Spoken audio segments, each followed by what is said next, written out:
Na bokoch tyžňovníka môž prečítať o semináru za členov nacionálnych sovitov nacionálnych menšinoch, ktorý organizoval poverenik za zaštitu rovnoprávnosti, a našo mesta medzi inčím ponúkajú výstky z ruského kerestúra i Ďuďova, jak i zvity zo zdaskelých baloch.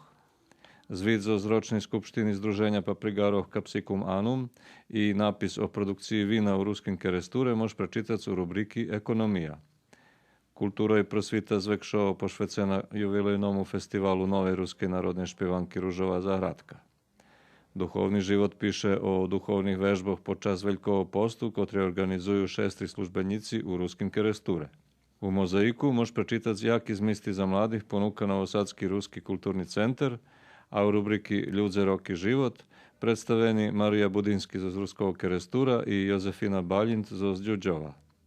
Sportská rubrika píše o finálnym turníru u malým fotbalu u Ramiko Hrusin kupu u Bardejove u Slovackej. I u tým čišle rubrika Horúci tepši.